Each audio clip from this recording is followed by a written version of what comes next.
이렇게 광고라고 하는 것은 우리에게 오래 기억되라고 광고를 돈 들여서 잘 만들죠.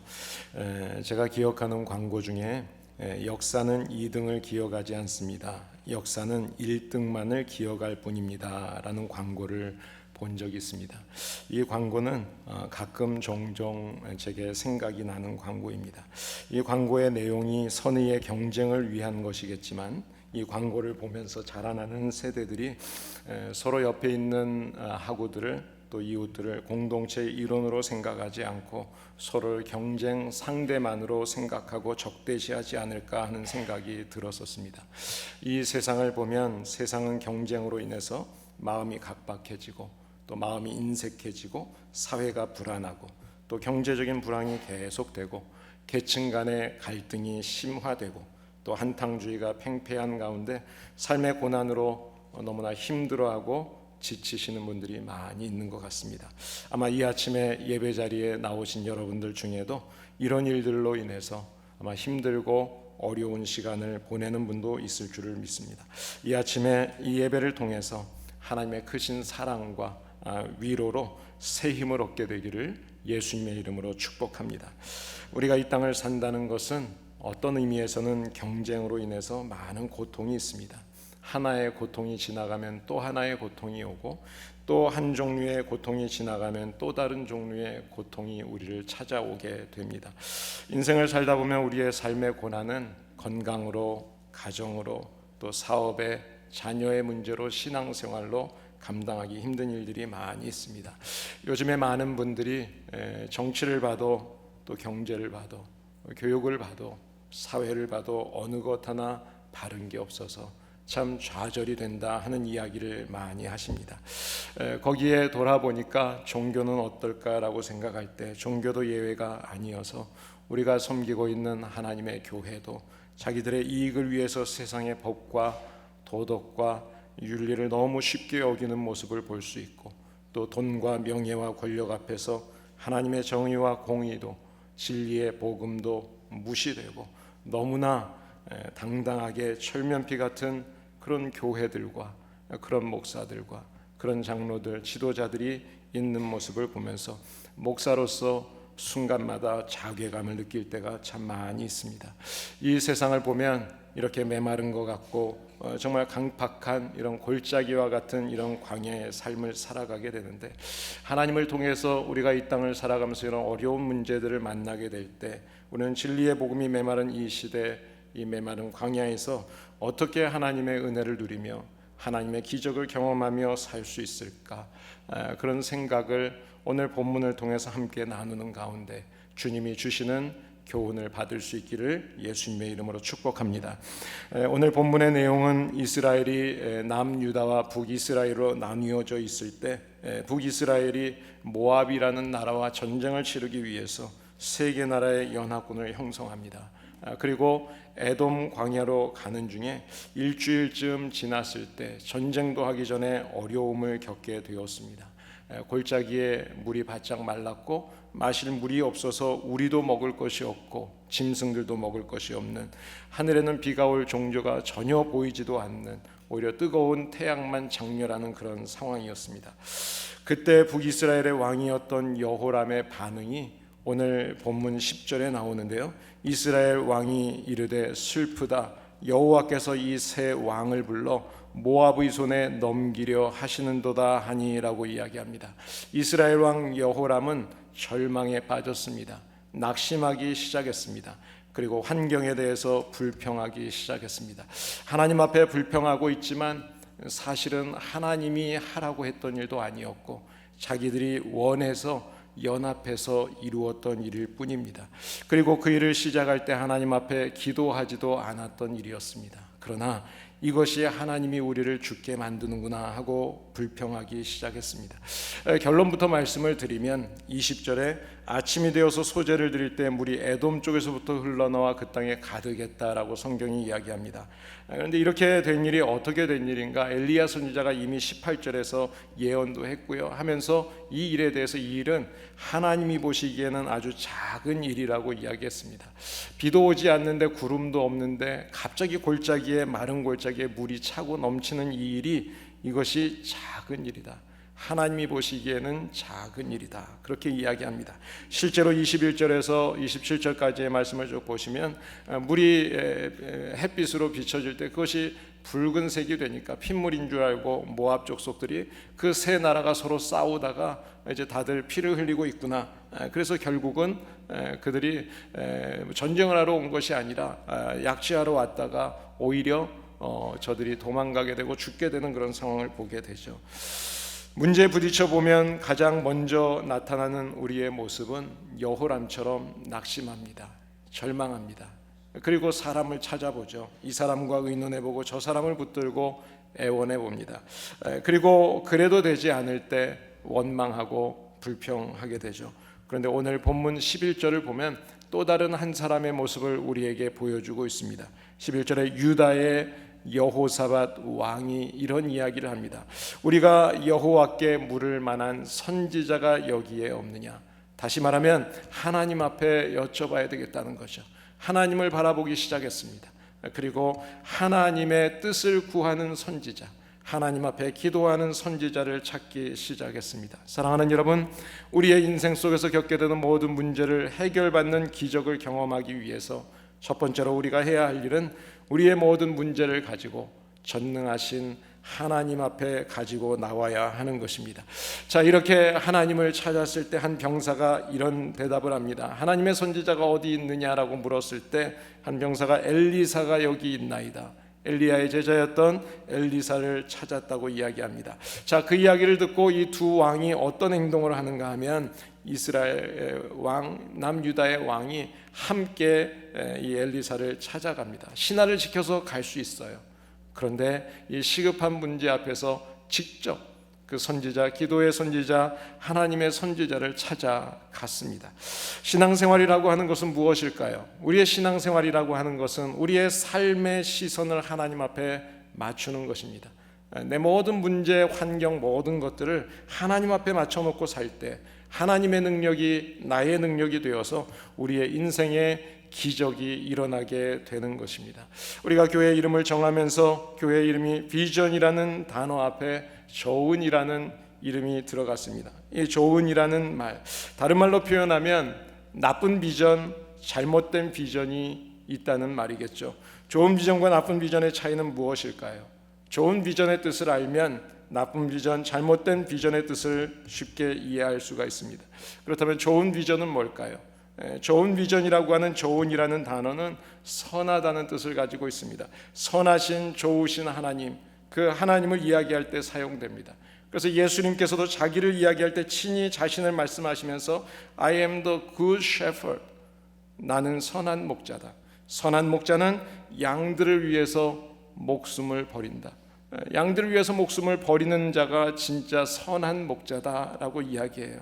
그러니까 우리가 좋은 비전이라고 하는 말은 선하신 하나님의 뜻, 하나님의 마음을 이야기하는 것이고, 하나님처럼, 예수님처럼 우리가 목숨을 바쳐서 하나님의 일을 위해서, 양들을 위해서 목숨을 내어주는 것, 그것이 바로 선한 사람, 선한 교회, 하나님의 마음이라는 것입니다. 오늘 좋은 비전 교회를 영어로 표현할 때는 우리가 Good Vision Church라고 쓰게 되겠죠. 그런데 세상에 아무리 좋은 것을 다 가졌다고 해도, 이 굿이라고 하는 좋은 것을 다 가졌어도 그 안에 하나님이 빠져버리면 그것은 nothing입니다. 아무것도 아닌 것입니다. 그러나 아무것도 아닌 것 같은 nothing의 삶일지라도 하나님이 그 안에 계시면, 가시 그 안에 계시면 선하고 아름다워지는 것입니다. 사랑하는 여러분, 모든 것을 가졌어도 하나님의 나라를 소유하지 못했다면 그는 가장 불행한 사람입니다. 그러나 세상의 모든 것을 다 갖지 못했다 할지라도 하나님과 그의 나라를 내가 소유하고 있다면 그 사람은 가장 축복된 사람이라는 사실입니다. 그렇습니다. 우리가 삶을 살아갈 때 하나님의 뜻 앞에, 하나님의 마음 앞에 삶의 방향을 맞추고 살면 하나님의 소리가 들려지고 하나님의 꿈을 함께 꿀 수가 있게 되는 것입니다. 이것이 바로 좋은 비전입니다. 반면에 이 세상의 삶의 방향을 맞추고 살면 세상의 소리가 들려지고 세상의 것들이 크게 보여지게 될 것입니다. 이것이 바로 나쁜 비전입니다. 그렇다면 우리 좋은 교회, 선한 교회가 되기 위해서 우리는 무엇을 어떻게 해야 될까요? 재미있는 이야기로 어느 날 아침에 아버지와 아들이 조깅을 하기 위해서 집을 나섰습니다. 부자의 모습을 이렇게 보던 사람들이 지나가면서 자꾸 키득키득하고 웃는 거예요. 아버지가 나올 때 급하게 나오느라고 신발을 짝짝이로 신고 나온 겁니다. 이 사실은 깨달은 아빠가 아들에게 이렇게 이야기합니다. 얘야, 너 집에 빨리 들어가서 아빠 신발 좀 가지고 와라. 그랬는데요, 집에 들어갔던 아들이 막 뛰어갔다가 돌아오는데 빈손으로 오는 거예요. 그러면서 하는 말이, 아빠, 집에 있는 신발도 짝짝이야. 안 웃겨요? 이해가 안 된 거예요? 한 짝을 잘못 신고 나오면 다른 신발도 짝짝이로 남는 것입니다. 첫 단추를 잘못 끼우면 모든 단추가 잘못 끼워지는 것입니다. 만약에 짝이 안 맞았다면 지금이라도 제 짝을 맞춰서 해야 되는 것이죠. 그러니까 하늘의 비전을 받기 위해서, 좋은 비전 교회가 되기 위해서 중요한 것은 교회의 주인이 되시는 주님과 마음의 짝이 잘 맞아야 되는 것입니다. 이것이 바로 이심전심이죠. 하나님의 시선에, 우리의 시선에, 교회의 시선에 모두가 다 같이 맞춰지는 것. 하나님의 시선에 우리의 시선이 있고, 하나님의 시선에 교회의 시선이 있는 것. 전능하신 하나님, 사랑이 많으신 하나님에게 우리의 인생의 시선을 고정해 놓고, 하나님이 기뻐하시는 것을 나도 기뻐하고, 하나님이 즐거워하는 것을 나도 좋아하고, 하나님이 싫어하는 것은 나도 싫어하는 삶, 하나님과 우리의 삶이 짝이 제대로 맞아서 살아가는 삶, 이것이 바로 하나님이 원하시는 좋은 비전 교회의 모습이라고 생각합니다. 그러니까 진실하신 하나님, 정의와 공의의 하나님을 믿는 사람들이라면 우리의 삶의 모든 모습 속에서 우리 예수님이 어떻게 우리를 사랑하셨는지, 하나님이 우리를 어떻게 사랑하셨는지, 독생자까지 내어주셨던 그 사랑, 이 땅에 오셔서 하늘 보좌를 버리시고 창칼에 찢기시고 수많은 사람들에게 욕을 먹으면서도 자기 몸을 내어주셨던 예수 그리스도, 바로 그 그리스도의 하나님의 마음의 시선을 맞춰서 우리가 모든 문제 가운데서 우리도 함께 낮아지고 함께 내어줄 때 성도다운 성도, 교회다운 교회 모습으로 모든 문제 가운데서 하나님의 선한 기적을 경험하게 될 줄을 믿습니다.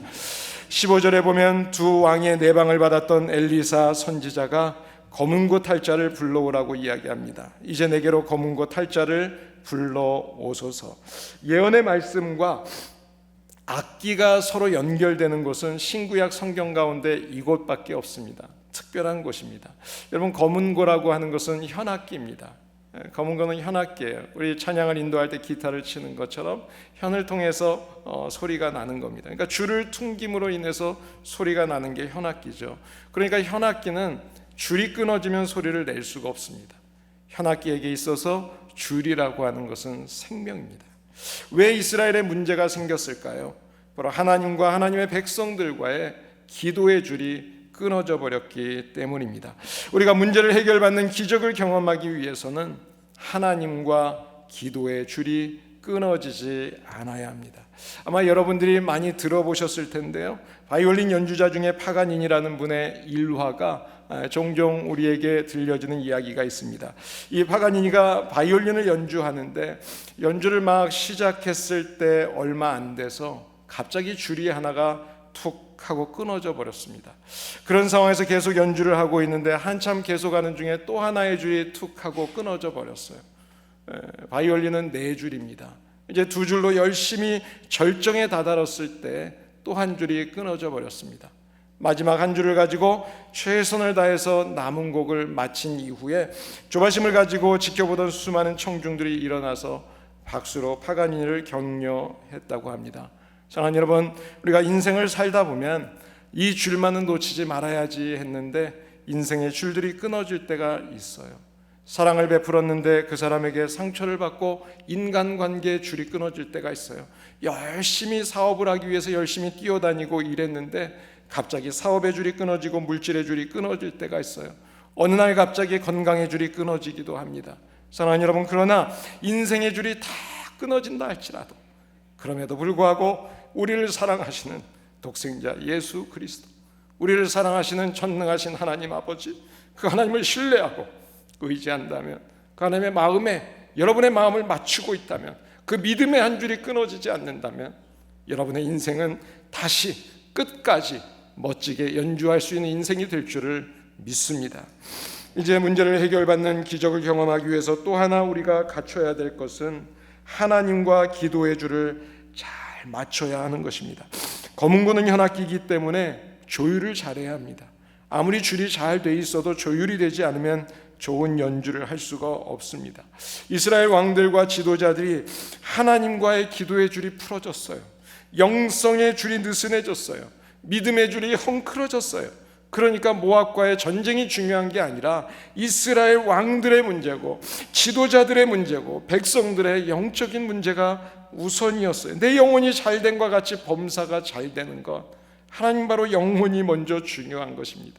사랑하는 여러분, 문제를 해결받는 기적을 경험하려면 먼저 하나님 앞에서 내 자신의 신앙생활의 조율이 잘 되어 있어야 하는 것입니다.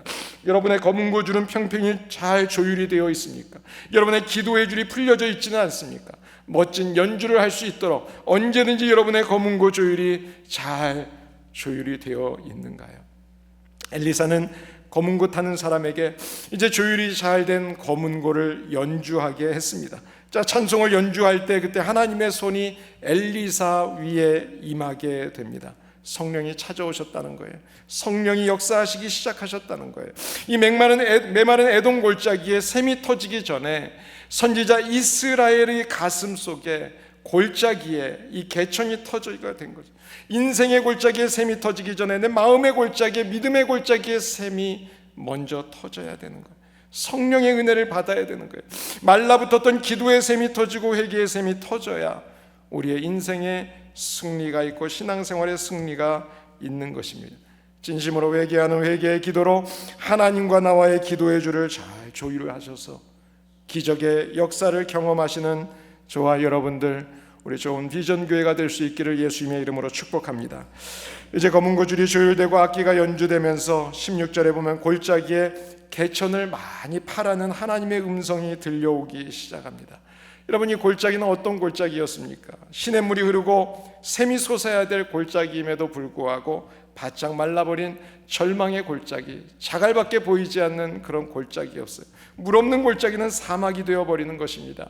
사랑하는 여러분, 아무리 훌륭한 골짜기였다 할지라도 목마른 이 연합군들에게 물을 주지 못하는 맹마른 골짜기라면 이 메마른 골짜기는 골짜기로서 아무 존재의 의미가 없는 것이죠. 우리가 재구실을 하지 못하는 인생, 성도들도 마찬가지입니다. 우리가 아무리 훌륭한 학력을 갖고 있고 가정과 백그라운드의 배경을 갖고 있다 할지라도, 내가 목사이고 장로고 집사고 권사의 직분을 가졌다 할지라도 우리의 모습 속에서 성도 구실을 못하고 있다면 그 인생은 의미 없는 인생, 성도답지 않은 아무런 쓸모없는 메마른 광야가 되는 것입니다. 교회도 마찬가지입니다. 좋은 건물이 있고 사람이 많이 모이고 물질이 많이 있더라도 교회가 교회 구실을 못하면, 한 영혼을 사랑해 주지 못하고 한 영혼을 구원하는 일에 관심이 없다면 그것은 하나님과 상관없는 마른 골짜기가 되는 거죠. 그런데 하나님은 물이 말라버린 이 절망의 골짜기에 개천을 많이 파라고 갑자기 말씀을 하셨습니다.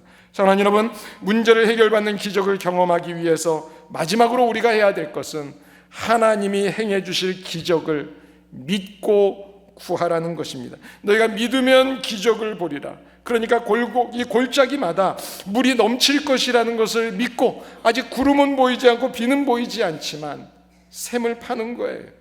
시편 81편 10절에 보시면 내 입을 크게 열어라, 넓게 열어라, 내가 채워주겠다라고 말씀하십니다.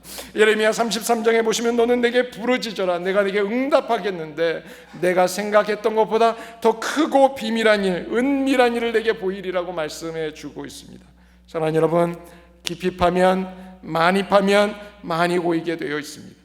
그러나 적게 파면 적은 물을 담을 수밖에 없는 것이죠. 여러분, 사업이 어려우십니까? 건강 때문에 낙심되고 힘들어하시는 분들이 계십니까?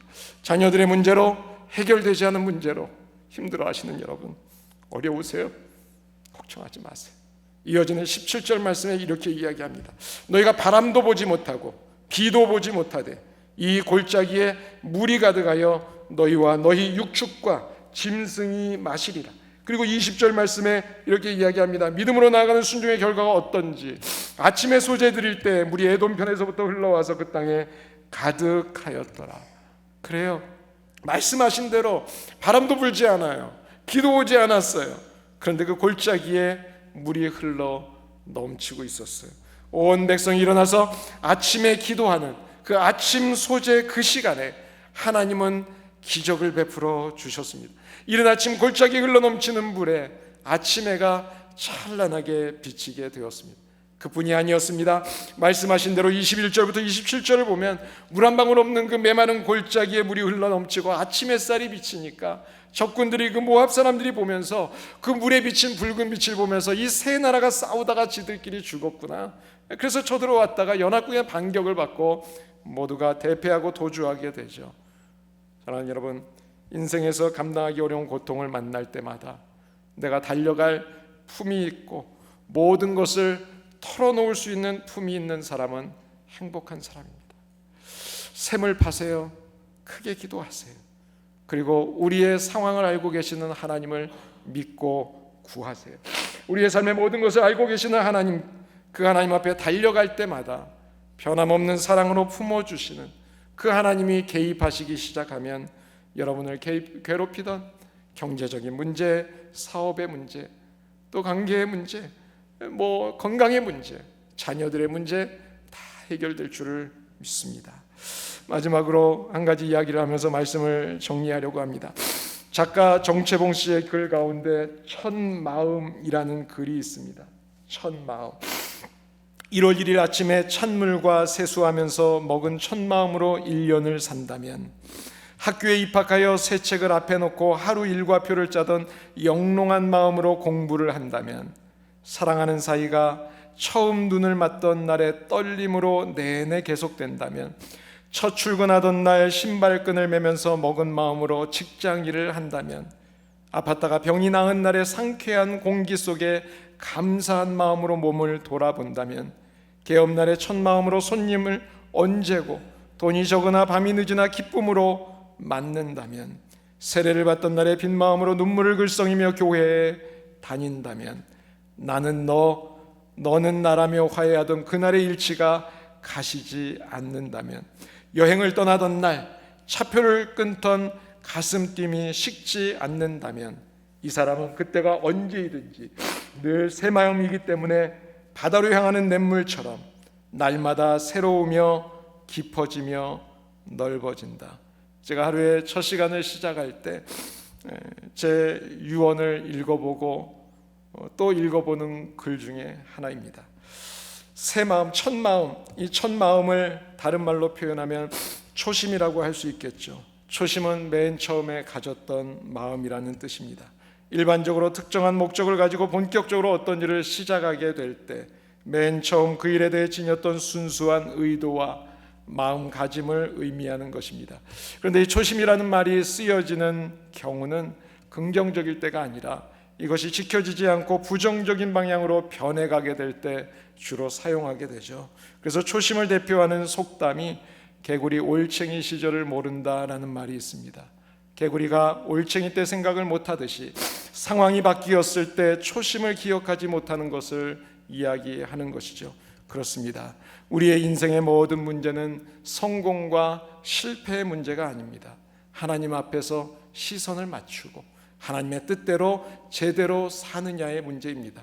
우리의 가는 길이 바른 길로, 제 갈 길로 가고 있느냐, 이것의 문제입니다. 세상에 문제가 많아 보이지만 그 모든 문제들을 모아보면 한 가지입니다. 하나님의 마음, 하나님의 뜻을 떠나서 세상을 바라보고 사는 것, 이것이 문제입니다. 이것을 성경은 한 단어로 죄라고 표현하고 있습니다. 3개국이 연합을 해서 싸우면 전쟁에서 승리할 것 같았지만 세상 믿고 물질 믿고 올챙이적 생각하지 않다가 전쟁도 하기 전에 물이 없어서 죽게 되는 상황을 맞게 되는 것이죠. 아무리 성공했다고 큰 소리 쳐도 하나님의 시선에 내 시선을 조율하지 않고 초심을 잃어버리면 불협화음이 날 수밖에 없습니다. 그러나 실패한 것처럼 보여도 하나님의 시선이 맞춰 있고 신앙생활이 잘 조율되어 있다면 우리는 제대로 살고 있는 것입니다. 제가 운동을 좋아해서요, 예전에 섬기던 교회에서 젊을 때 교인들이 미국에서는 골프를 배워야 됩니다. 골프 가르쳐 주셔서 골프를 치게 됐어요. 지금도 가끔 1년에 한두 번은 제가 칩니다. 그런데 제가 운동을 하면서 운동을 하게 되면 또 좋아하는 선수가 생기잖아요. 어떤 선수가 제일 좋은 선수일까 보면서 제가 좋아하는 선수를 한 명 정했습니다. 제가 가장 좋아하는 딱 한 사람이 있습니다. 그 사람은 아프리카 짐바브웨 출신의 닉 프라이스라는 선수입니다. 지금은 시니어에서 뛰고 있는데요, 그분은 슬럼프가 별로 없는 선수로 아주 유명한 분입니다. 그리고 기자들에게도 그리고 그 옆에 와서 보는 분들에게도 갤러리들에게도 되게 나이스한 분으로 그렇게 알려져 있습니다. 한 기자가 어느 날 슬럼프가 없는 비결이 무엇인지 그 닉 프라이스에게 물어봤다고 합니다. 그때 닉 프라이스가 이런 이야기를 했다고 합니다. 내가 어릴 때 우리 아버지가 앞으로 살면서 어려움이 있을 때는 휘바람으로 노래를 불러라, 그런 이야기를 하셨다고 합니다. 그래서 게임이 잘 안 풀릴 때면 나는 휘바람을 붑니다 라는 이야기를 했다고 합니다. 사랑하는 여러분, 우리의 모든 상황 속에서 처음 출고될 때 잘 조율된 악기처럼 우리가 하나님의 시선에 잘 맞추어서 초심을 잃지 않고 우리의 마음 중심을 보시는 그 하나님 앞에서 진실하고 겸손하게 성도답게 교회답게 사셔서 우리의 모든 문제 가운데서 복으로 갚아주시는 하나님의 기적을 경험하시는 우리 모든 성도님들이 되시기를 예수님의 이름으로 축복합니다.